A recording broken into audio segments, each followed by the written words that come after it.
welcome back to the Wool Sea Knitting channel.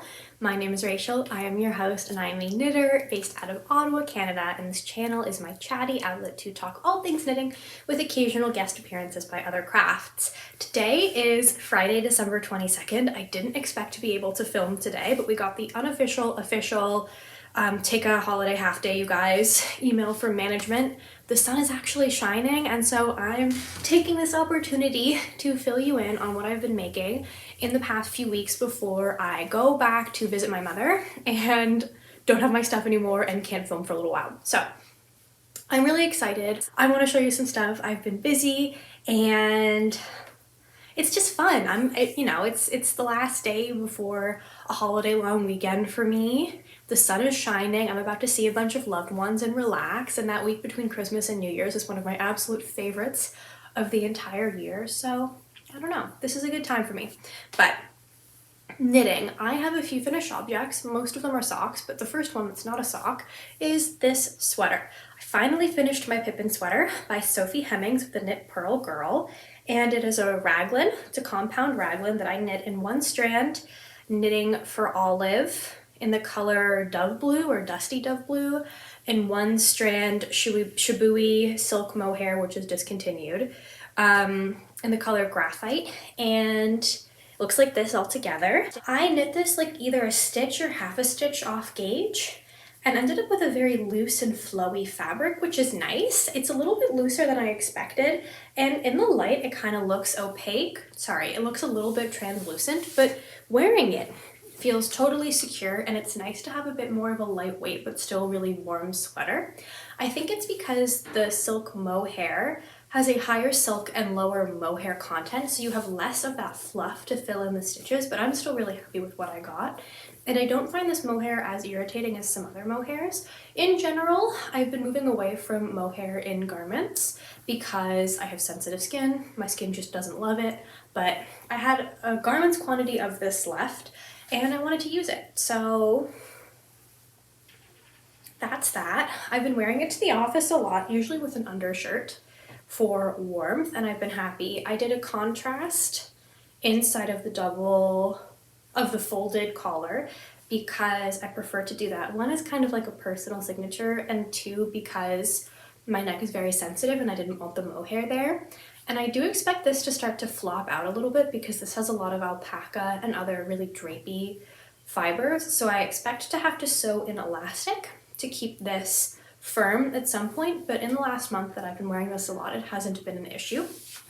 And I didn't make many modifications to this at all. The only thing I did was I decreased a few, I think maybe about 4 stitches right after the pickup, and then at a much faster rate than was written in the pattern, because I noticed a lot of the project photos had much baggier sleeves than I wanted. I wanted a pretty classic everyday sweater fit, and I think I got it. I also liked a lot how this looked before it was blocked, where it was a little bit more form-fitted, and I think if I was to knit this again, I'm very happy with this size, but I think it might be fun to go one size down and achieve that fit as well.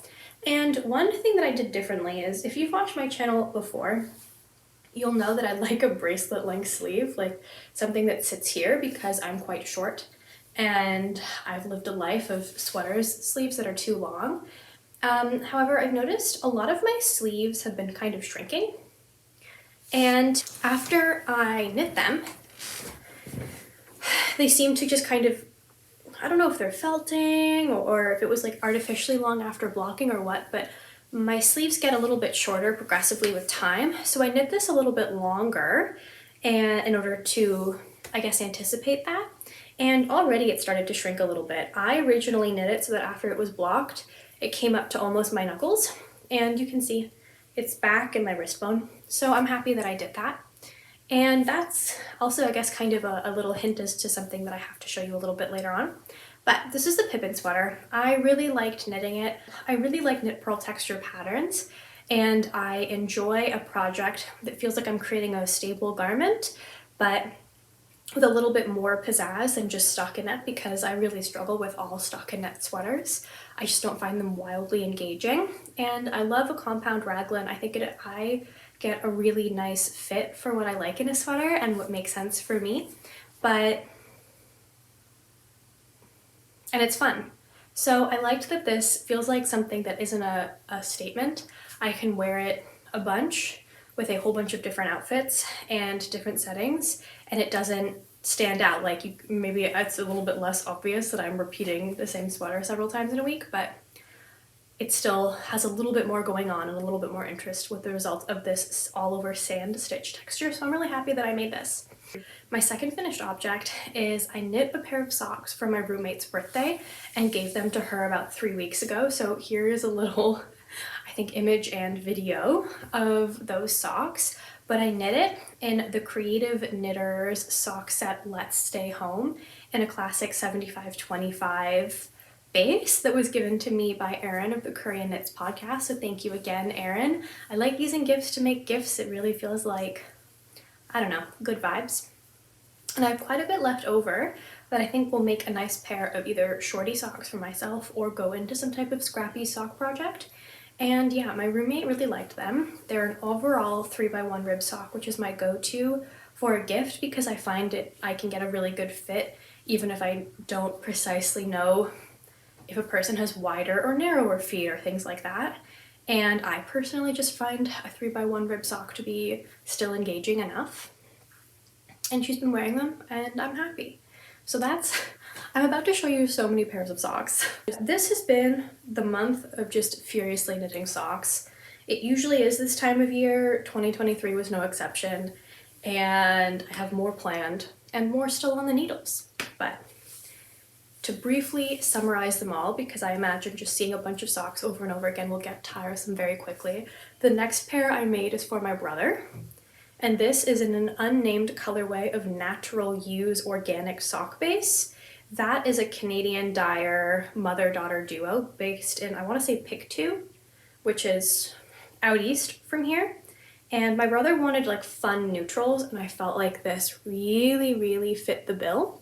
So this is a very plain vanilla sock. I thought with this sort of self-striping, it would be too much to do a rib. And I've knit my brother, I want to say this is his 5th pair of socks from me. So I have a pretty good idea of what works for him. And so I just did plain vanilla stockinette. And I have blocked these and woven in my ends. So feeling very proud of myself there. And next on the list of socks ends to weave in are this pair of socks for my grandfather. I have blocked these. I have not woven in the ends. And I have a little bit more to say about these for a couple of reasons. One, I kind of messed up. I don't think it has any impact on the final socks, but I could have simplified this process for myself and I simply did not. But first, this is my first ever 2 at a time project. I knit these 2 socks on one long circular needle together, and I really enjoyed it. I don't know why I didn't do this sooner. I found it a really good way to get through the last of my gift knit socks because it was novel enough to feel like I was doing something new and not just knitting, you know, socks number 5 and 6. And it felt like I was varying my knitting experience by knitting 2 at a time, so I really, really enjoyed that aspect of it. And I like that once I was done, I didn't have to worry about making an identical sock, but wondering, oh, when did I start decreasing? Oh, why didn't I put a stitch marker? All the usual things that happen when I start knitting a second sock for somebody else. I just cast these off and they were both done. These are knit in a combination of Briggs & Little Tuffy, which is this sort of heathered red in the color Rosewood, and then Briggs & Little Heritage, which is this natural 2-ply gray and white. And my grandfather has very wide feet, legs, and ankles, and so I usually make him a DK weight pair of socks and in a rib. That's what he likes. I know that these look like stockings, but this is what he wants in a sock, and he doesn't wear them out of the house. He wears them in his slippers because he's usually quite cold, and he likes wool. He likes rustic wool. He doesn't like superwash. I don't think he trusts it. I don't think he trusts that it's actually wool. And so I thought using Briggs & Little would be quite perfect for that. And again, I got these 2 skeins as a gift from a friend, and I like using gifts to make gifts sometimes. So this is overall exciting. And I don't know where my reading comprehension was that day. I don't know what was going on. I think I just saw this yarn and it felt kind of DK-ish. And I just was so excited about using these colors in this type of design for my grandfather that I didn't think to check the label. And I'd never used either of these yarns before. It's not a DK weight. These are both worsted. These are both worsted weight yarns, but I knit them on a 3.25 millimeter needle. At like, this gauge feels almost bulletproof. These are thick socks and they are warm. And it felt kind of tough as I was knitting it, like my experience, not the final object. This is still a very pleasant sock in my opinion, and a pleasant fabric to wear on your feet when you're someone who's cold all the time. But I could have gone down by like a good 8 stitches, I think, and gone up to a 4 millimeter needle instead of a 3.25 and been done a lot faster, had more yarn left over, and had a more pleasant knitting experience. Not that I didn't enjoy these. I did really enjoy these. These were my vacation knitting when I went to visit my father in Florida for a week earlier this month, and I had a really good time. I finished these in a week. It was good, but I could have, it's just funny that I knit a DK sock the hard way. Like, I could have just done a worsted weight sock and ended up with almost the same thing with much less work, but I didn't, because I didn't clue in. I didn't read the yarn label until I was basically at the toe, which is really just silly Billy behavior. But then I was fretting that it was going to be too hard or too lumpy or too thick, and I've made people with similar sized feet as my grandfather tried them on, and it's totally fine. Also, blocking it out, this smoothed so nicely, and I'm very excited to work with this yarn to make myself a cabled sweater in the new year. And I think I've learned a lot about working with Briggs & Little. The side effect of using a worsted weight yarn at a DK weight sock, like very, very tight gauge, is I used up pretty much all of the red. And if I wanted leftovers, that would have been a bummer, but I didn't want leftovers, so that was a win.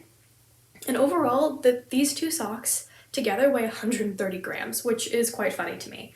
But I think you'll still really like them. I'm happy with them. I think they look really nice. If you want to see what they look like before blocking and then compare to this, I was working on them in my knitting chat that I posted a couple weeks ago, which was a really hectic video. There's like 3 separate segments of it because I kept getting interrupted or distracted. And for some reason, I didn't think to just scrap it. I just kept on going. But yeah, I really like the yarn. I'm very happy with these. I just have to weave in the ends. And I had 6 grams of this left. So I knit it into a mini sweater using a free pattern that I'll link down below at a DK weight.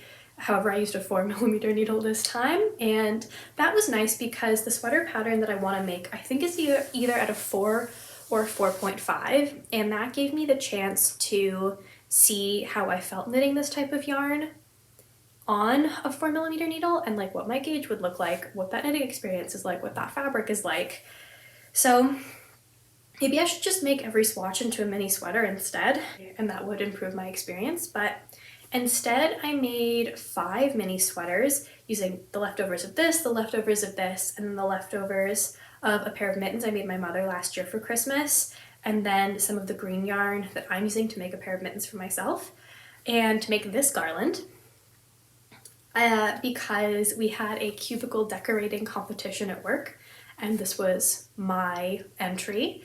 This took me probably about 16 hours total to make, if not more. You can't tell. Like, it doesn't look like something that took me a long time in kind of a bad way. However, my coworkers sure got a kick out of it, and I was hoping to maybe give away some of the sweaters as gifts to my coworkers so they can use as either tree ornaments next year, or a lot of them have small children who like playing with stuff like this. And immediately my cubicle mate came over and saw the G and said, "Can I have this?" And I said, "Is it for your daughter whose name starts with a G?" And he was like, "Yeah." And I was like, yes, because I was going to offer it to him, so the fact that he immediately wanted it made me very happy. Yeah, so these sweaters are not all the same because I was really kind of haphazard by following the instructions, and I knit most of these either on the plane or watching movies or with my attention very divided because I didn't really care as long as they came out looking cute. If the sleeves perfectly matched or if they were all the same size, I was just kind of having fun and using scraps. Each one used no more than 8 grams of yarn on a 4mm needle, and I mostly followed the instructions. Every so often I would knit an extra round here and there, but not much. And the plain ones, or the ones with the color work built in, took me about an hour and a half each. But I knit the C sweater with stranded knitting, and then it was really an annoying experience because I had to catch the floats on such a small circumference, and I don't like tiny circumference magic loop colorwork knitting. So for the other two, I thought it'll just be faster and neater if I duplicate stitch it on afterwards. It was not faster. I don't even know if it was neater. I think maybe, but the G and the H were both embroidered on using duplicate stitch afterwards, and the duplicate stitch alone was, for each letter, was the same amount of time it took me to knit each sweater, if not more. So I'm just slow at embroidery, but that is my tip if you want to add your own letters to these sweaters. Even if it's kind of annoying, it's much faster to do the color work knit in than it is to duplicate stitch it afterwards. But if you enjoy duplicate stitch, then I don't really think that speed needs to be a factor, but that's another finished object. I made that sweater garland, and that's sort of a gift knit because so far 2 of them have been claimed, and I will say that anyone who wants one of the other 3 is more than welcome to take them in the new year. So that's my cubicle. And those are all my finished objects. 3 pairs of socks, 1 adult sweater, 5 mini sweaters. All of these have been knit quite happily. And I will say, I have had a much more pleasant gift knitting season than I have, I think, in the last 3 years since I started making stuff. I don't know if I had a difference in mindset. Maybe it's because I haven't had finals this year and I've had a lot more time on my hands, but I've been really enjoying all of these things. I haven't felt particularly stressed at any point, except for a little bit right now, because I guess we're gonna move on to WIBs. My boyfriend Nathan has come up to Ottawa for basically 48 hours because he took some days off work and he's visiting, and I haven't finished his socks. So these are also 2 at a time. And these have been my lowest priority gift knit because I have another idea of what I can get him. So if I do not finish these socks, he will get that other gift for Christmas. And if I do finish these socks, he will get these socks for Christmas and then that other gift for our anniversary. And I was making pretty good time until the gusset decreases, and it really felt like I was going at a glacial pace, doing 2 at a time gusset decreases, and now I have to hide it from him. So I've still been working the last couple days. So what I do is I knit on this when I have my meetings and he's downstairs doing whatever, or I set up a wall of my work laptops and do my reading and all my mandatory slow time stuff while working on these because they're all stockinette and I don't need to look. And for reasons that I won't go into because they're really boring, I have 2 separate work laptops that need to be open at all times for me to effectively do my job. And so what I did was I had both my work laptops open and then I had my personal laptop to play Christmas music on.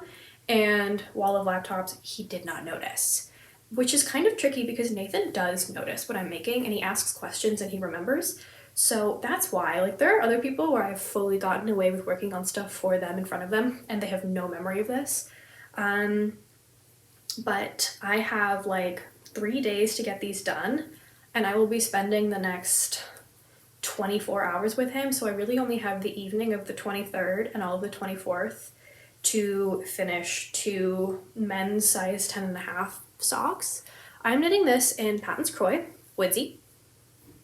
So okay, this self-patterning is Woodsy, and then this is some leftover Sennes Garn Sisu in the color dark green, forest green.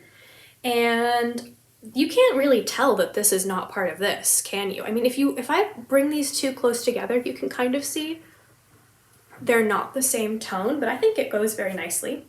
And I have 2 separate balls for each sock. And I say this all the time, but Patons Kroy is such a fantastic yarn for gift knits. Also for self knits, but I like the effect. It has 1,000,001 colorways. It's pretty inexpensive to buy. You can get it at Michael's and I think Joann's. You can absolutely get it at Fabricville in Quebec and also Mary Maxim across Canada. It's usually no more than $8 a ball. You shouldn't pay more than $8 a ball. And yeah, I just started each one at different points in the repeat. I know other people sometimes will go to the point where they match up and then go from there. I don't care. I think this kind of adds, I like that they are clearly the same thing, but don't perfectly match. And I added the cuff in a different yarn for 2 reasons. One, I hate Sanda's Garn Sisu as a left-handed knitter. I'm constantly knitting against the twist and it's a very unpleasant experience for me.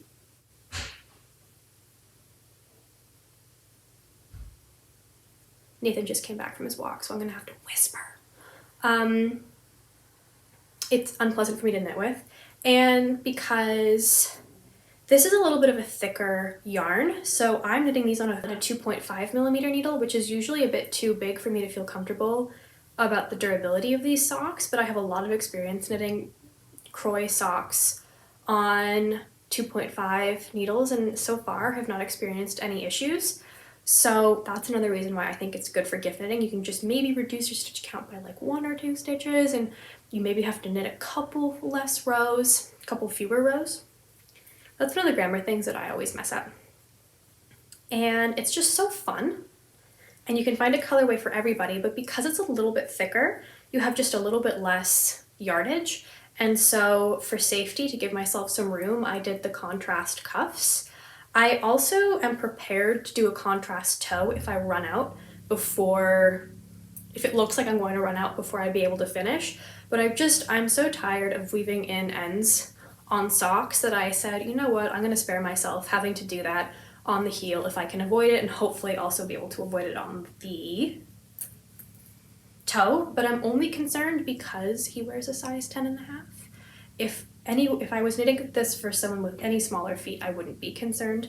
My brother wears a size 9.5, and I've gotten a full pair of socks for him in 2 balls of yarn of Patons Kroy with much to spare. So these are them. Everybody please wish me luck. And yeah, this is, I think, my biggest stressor right now because I have to knit these in secret. But I'm still enjoying them quite a bit. This I am holding in a project bag that is very, very special. So the Great Canadian Make/Knit-Along is going on for another 1.5 weeks until the end of 2023. So if you have an entry and you haven't posted on Instagram using the hashtag yet, I encourage you to do so soon so you can be entered to win the prizes. But a viewer named Denise contacted me to say, hi, I would like to send you some project bags for you and as a prize for the Great Canadian Make-Along. And we've had a few people donate prizes, which is so generous, and I thank everybody again. But I said, great, thank you so much, Denise. What's the name of your shop so we can, promote it? And Denise said, oh, I don't have a shop. I just like making project bags. So Denise made this for me out of just kindness and sent it. And it's gorgeous. It has this really, really cute kind of like classic winter town scene fabric. And then this more sturdy cotton one underneath. It is fully lined. It has pockets. It has a drawstring. It has this wonderful strap that comes off and a matching charm. And she made this, and not like to promote anything, just really nicely, and sent this to me. And so I'm not kidding, I FaceTimed my friends as soon as I received the bags to show them because I was so excited. But this one, I'm very sorry, I have claimed for myself. And so the idea is 2 will be for me, and then 2 will go to different winners of the Great Canadian Make-Along. And once we draw winners, people have, and you know, a couple of them are assigned bags as prizes. Whoever contacts me first will get their choice of the 3 remaining bags, and then the second person will get to choose out of the remaining 2. This one I'm also obsessed with. I mean, they're all gorgeous. This one I'm also obsessed with though, because it feels very wintry, and again, in a way that I like. This snowy owl and forest fairy print is so fun and feels very Great Canadian Make-Along appropriate, which is why I have left it as a Make-Along prize. It again has the same stars and pockets. It's a little bit smaller, but still a very good size. And this one has 2 charms, a mushroom and a tree. And again, is a drawstring. So simply gorgeous. Yeah, beautiful. And then we have one that's coral, as this charm. And butterflies on the inside, and is a very good size. Here's my head for comparison. And then the last, cats. With a candy cane charm. And the same butterfly and pockets. So those are honestly fabulous. I am quite touched that Denise sent these. So thank you again, Denise. I am so incredibly grateful. And I'm sure whoever wins one of the bags, or the 2 people who both win one bag, will be as well. She also sent me these Simply Wonderful cat stitch markers that I have been resisting using so I could show you guys. And then this holder. And then a 2.75 millimeter tiny circ that she tried and didn't like, which is good because I was going to knit my spiral knits on a 2.75 needle, but then it turns out I had lost mine, so I went with a 3. But anyway, that was a little interlude to say, number 1, thank you, Denise. Shout out to Denise for her craftsmanship and also generosity. Number 2, I love this bag. And number 3, that is the last of the Great Canadian Make-Along prizes. So yeah, remember to post if you want to. But these have been in here because it has a ton of, I mean, this is a sweater size bag, but I have enough space in here to hold the 2 balls of yarn for this, all of this, and then all the little accoutrement knitting notions and the green yarns that I'm using as contrast. That's whip number 1. Mom, if you're watching, this is the time to click off or skip ahead if you are looking to avoid being spoiled on what your Christmas present is going to look like if you are not ready to see it. There will be chapters down below, or you could just simply click off the video, or you could watch and then just know what it's going to look like more than you already do. But my mother asked for a collar / dickie / cowl, like the pink fluffy rainbow one that I made myself last year. And she wanted the exact same fit, but she wanted it in blue and yellow to match the mittens I made her. And that meant it kind of had to be color work if it was going to be both colors.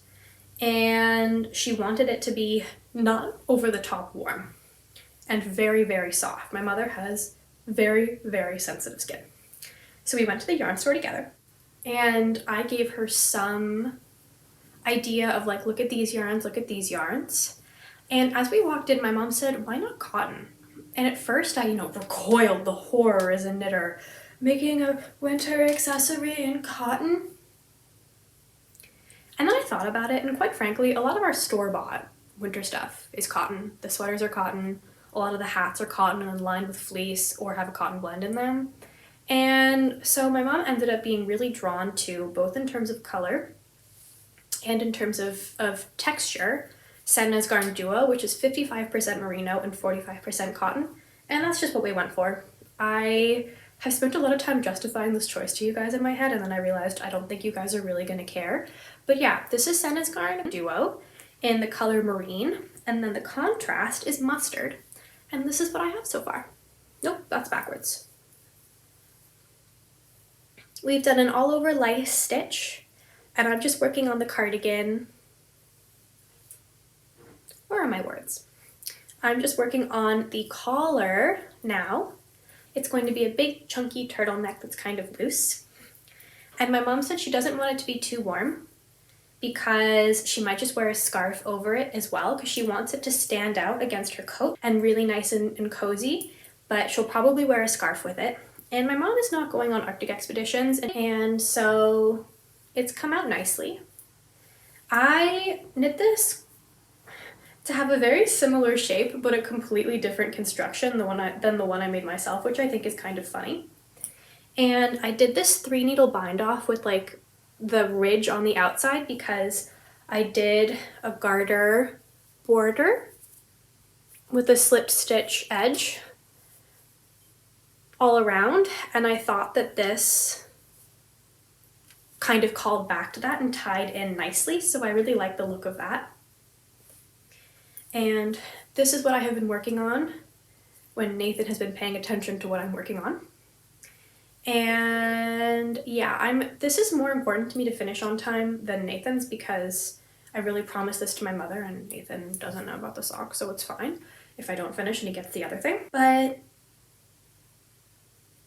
I don't think it's going to take me very long. All I have to do is keep knitting, knit 1, purl 1, rib in the round, and then weave in some ends and block it. And this has been a lot of fun.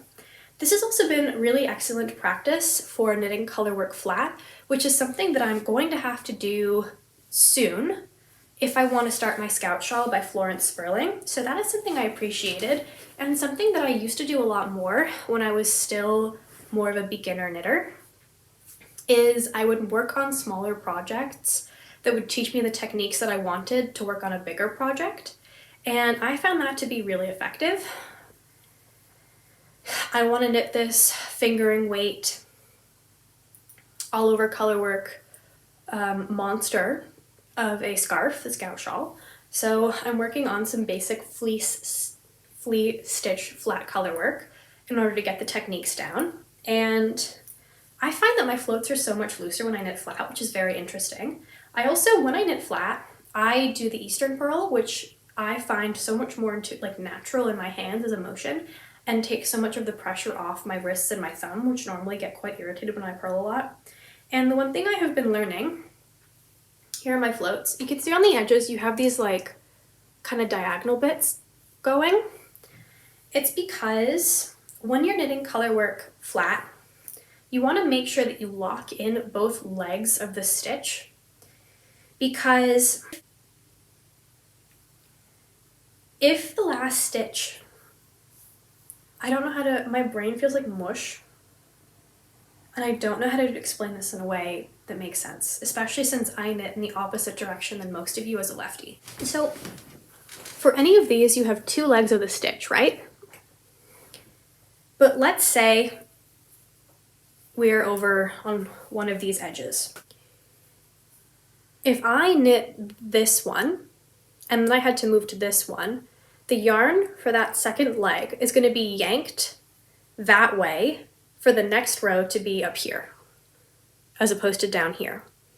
So you want to catch that float a couple stitches past the stitch that you had just done to make sure that both legs are locked in place. Because if you knit 1 stitch here and then 2 rows up you're doing another one here, that last leg is going to be like pulled backwards and the stitch is going to be almost turned, and it's not going to turn out as nicely. So that has been good practice for me, is not just catching floats to have even tension and not get stuck, but to make sure that each stitch is sitting where it's supposed to be.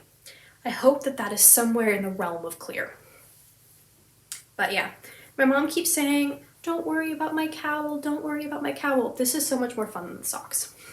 At this point, I've been making so many socks, and I have more planned because I like knitting socks, but this has been a really welcome distraction. I think that is part of the reason why knitting this winter has been a lot more enjoyable, is that I felt like I have varied my projects nicely so that things have always felt a good combination of meditative and interesting. My third whip is a storm sweater by petiteknit that I'm making in Long Way Homestead DK. They kind of do almost like small batch yarns, so It's not a consistent base, but this is a combination of Rito, Arcot, and I think just regular Arcot sheep in a natural white. And this has been my special treat project, if that makes sense. You know, when I finish a milestone in one of the gift knits, I do a few rounds on this, but it's really been a back burner project. I cast it on 2.5 weeks ago, and I'm not anywhere close to done the back panel. But as I look at this, it feels a lot more done than I thought. I'm really trying to find a way to show you this without it rolling, and it's not working. I've done 3 of the different textures. These are all knit purl textures. And I'm just about to start the 4th. And then after the 4th, I put this on hold and do the fronts. And this is a pattern I have mixed feelings about. I was so in love with it when I first saw it. I spent a lot of time thinking about it.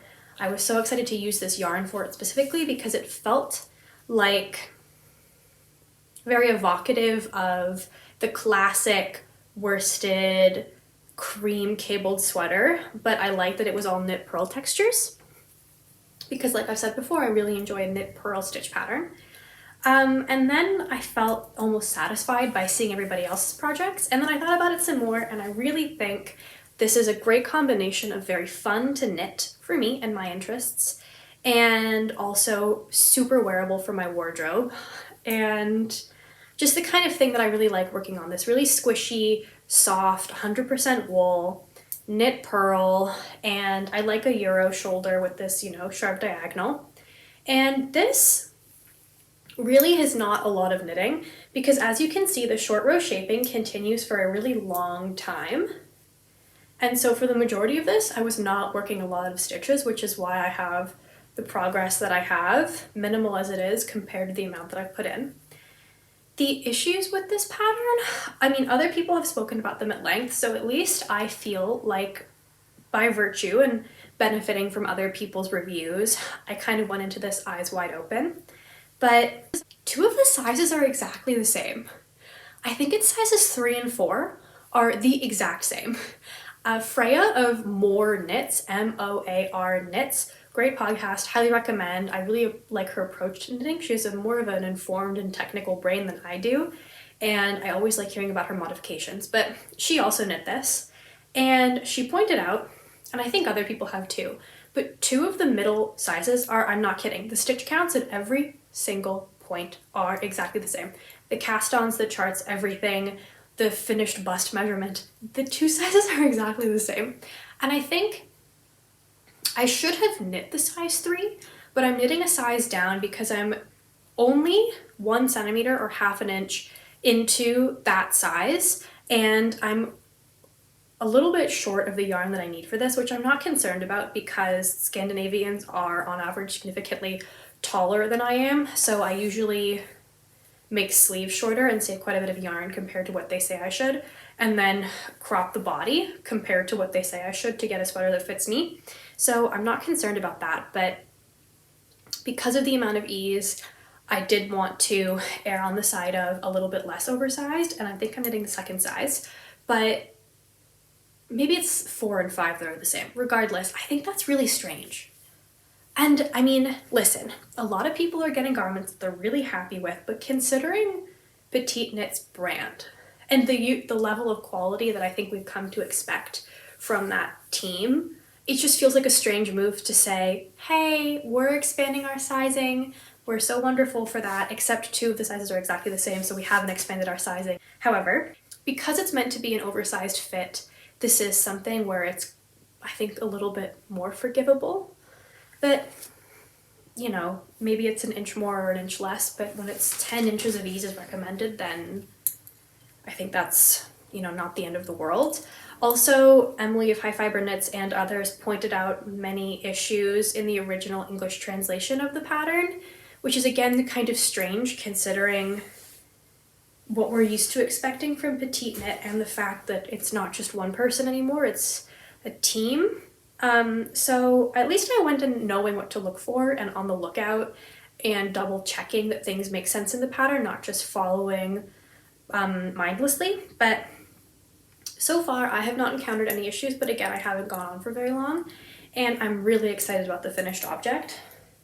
but I thought I would flag that for you. If you are knitting the middle sizes, you don't really have that much in terms of range, and I don't know what's going on over there. Originally, so I had a bit of a swatch. As you can see, I didn't start with the right amount to get the pattern going the whole time, so it's just kind of awkwardly a little bit. This yarn seems to block out and fluff out so nicely. Because when I first knit this swatch, I wasn't sure if it was going to work. And you can see this looks kind of thin. It looks almost kind of, it's less obvious on camera, but I can see quite a bit of light through it.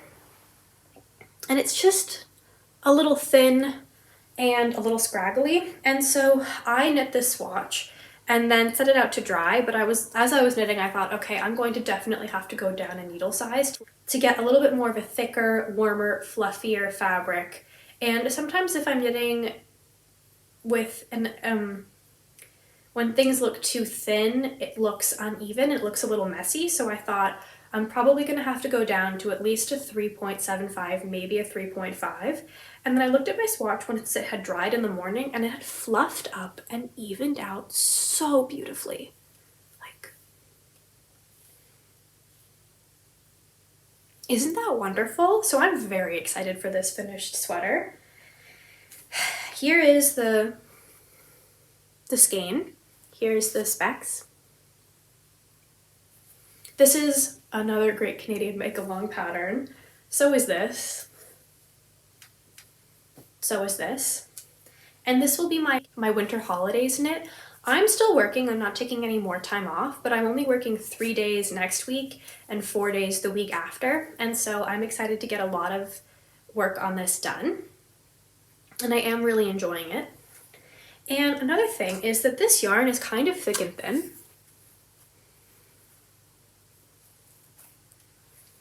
Which would have alarmed me more if I had not just done the Lana vest in the Les Moutons de Richard yarn that also was kind of thick and thin. And I really fretted about that at the time. And it really blocked out evenly and you couldn't tell. It kind of all blended into a fabric that I still felt quite smooth and even. And I am reassured that I knit that swatch and saw the same thing happened here. However, I did cut out a couple of the most fluffy bits. And when I find a bit, when I get to a point when I'm knitting that's a little bit fluffier like that,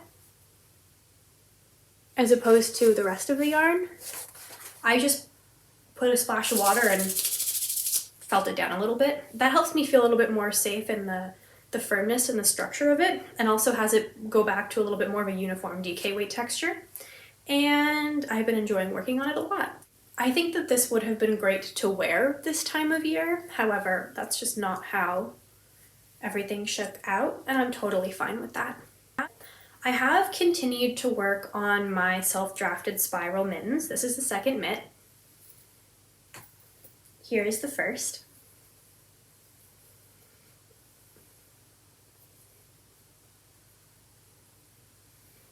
It is a spiral. And to the eagle-eyed amongst you, you might be thinking, Rachel, there's only another inch on that. Yeah, it's because I keep knitting about this much and then frogging, and then knitting this much and then frogging, because I've started the increases to shape this thumb, and this one I kind of fudged.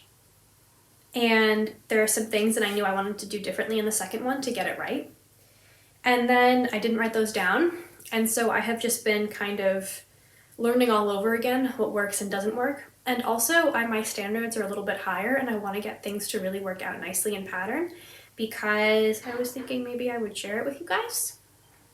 I was really touched by the warm reception on my last podcast to this design, and I thought since I just hit 5,000 subscribers on YouTube, it might be really nice to say thank you by sharing this as a free pattern.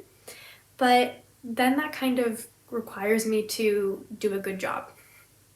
And so I want to do a good job for you guys. And so I think I have finally cracked it. I have to frog about 3 rows and do it again. And I don't know if I'm going to be able to offer different sizes because of how the math works out, but I'm hoping by February I can create a little Google Doc or something and we can all have matching spiral mittens if we want, but no pressure. So that's my thought. I also just wanted in general to say thank you for 5,000 subscribers. That number feels really big to me. I don't know, ever since the 1,000 subscribers, I haven't really been paying that much attention because 1,000 is a big milestone because it just lets so many people. But then, and also that's the threshold you need for monetization on YouTube, which wasn't something I was aiming for, but it was nice when it happened. And I don't know, 5,000, I appreciate you guys being here. So thank you for the support. I'm happy that you guys also like to talk about knitting. I so appreciate your comments and all of the knitting advice you give me. And yeah, so if you want, we can all do spiral mittens, and if not, that's fine.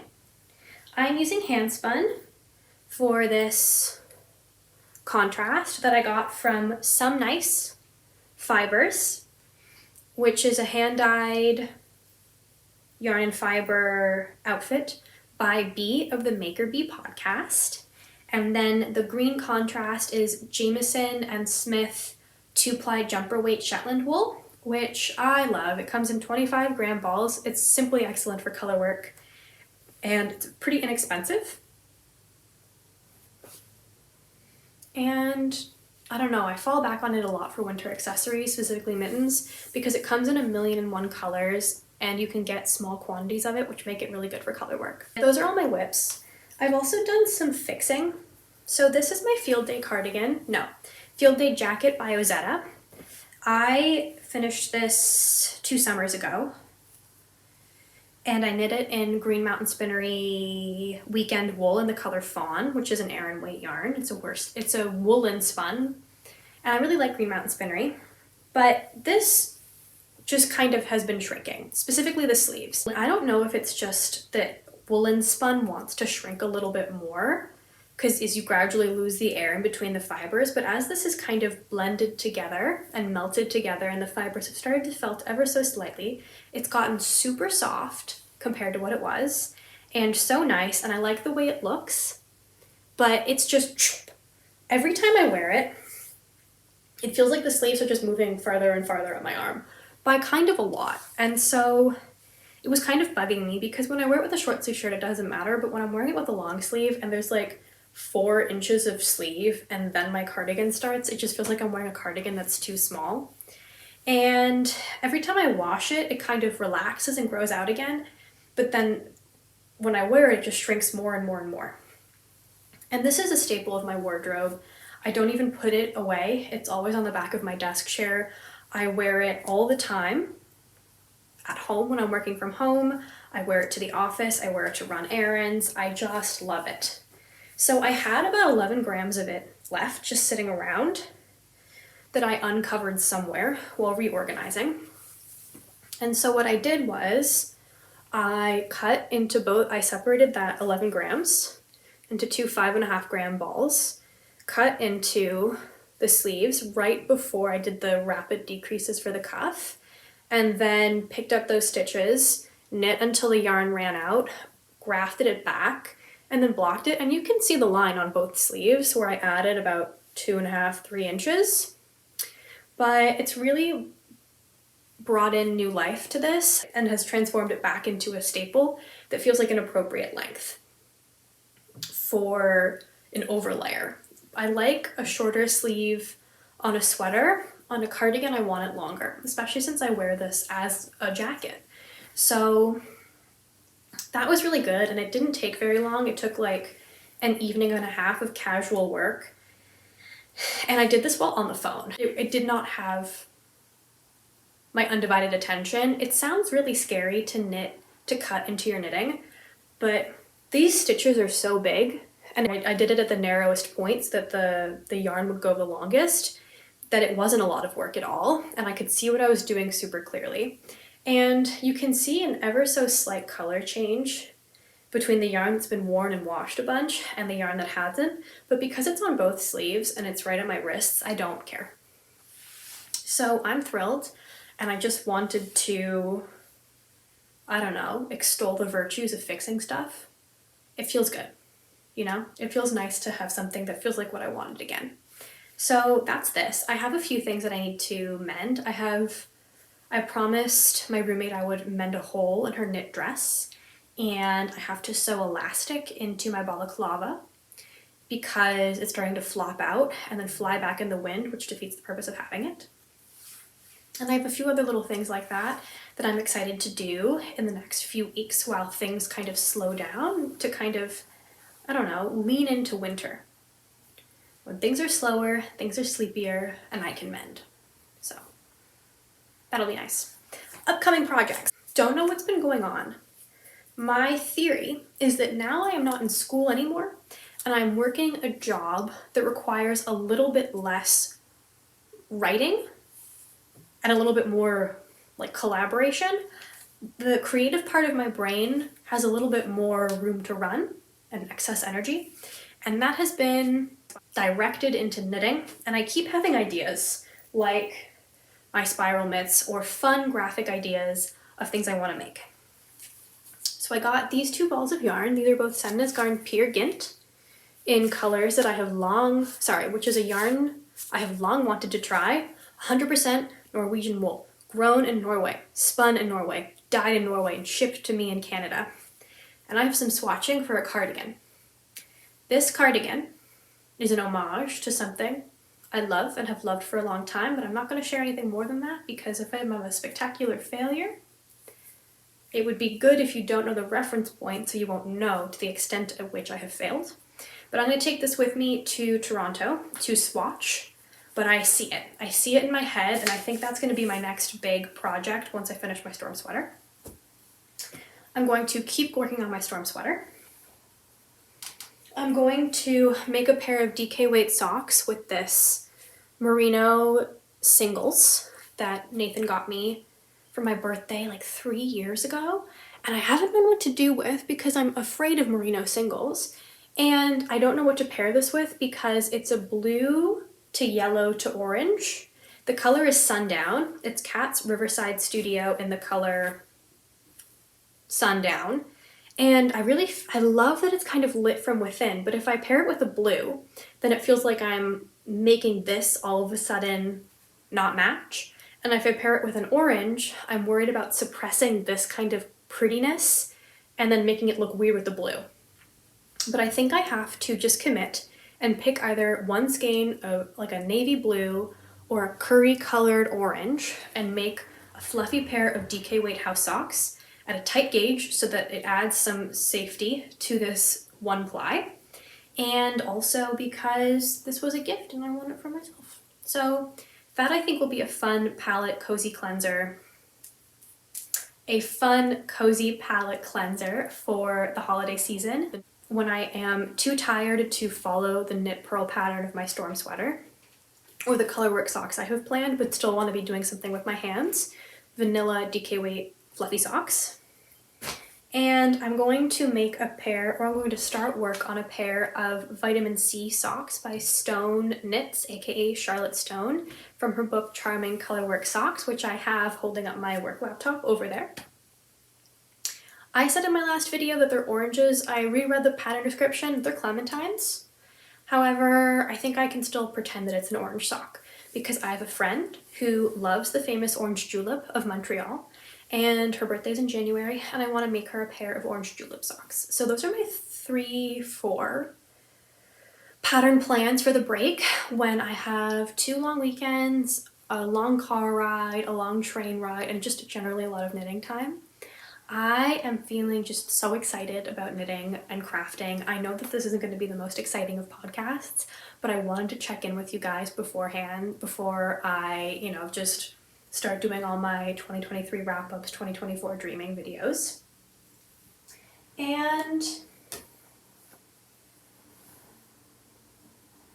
yeah, I haven't been doing, I've done an infinitesimal amount of spinning, and it's mostly just been to practice spinning merino because I was quite intimidated by everybody saying it has a short staple length and can be kind of slippery, because my next spinning project is going to be this, to make a baby bear balaclava, but for myself. So this is merino sliver in the color Sangria by Fleece Artist.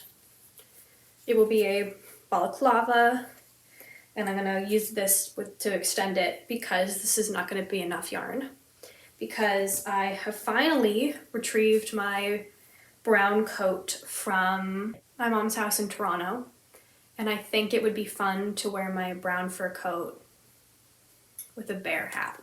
So those are all my projects and what I've been working on. I am very happy that I ended up having some time for us to catch up, and yeah, I hope you're happy. I hope you're doing well. Are you still in the throes of gift knitting if you celebrate Christmas, or are you free and sitting pretty? Are you excited about winter or the next season of making? And do you have any fun holiday plans? Please let me know. Also, if you think, should I do orange or blue mohair with this? Or something else that I'm not even thinking of? Tell me. I would be very interested in your thoughts. Okay, thank you so much for being here. We're losing the light, so I think it's time for me to say my goodbyes. But I'm looking forward to creating a bunch of new videos in the new year and just the whole new batch of projects I have planned. So many projects, so little time. And I hope that you and your loved ones are doing well this holiday season. I hope that you're having a good time. I'm so looking forward to talking with you next. And yeah, have a good one. Okay. Bye.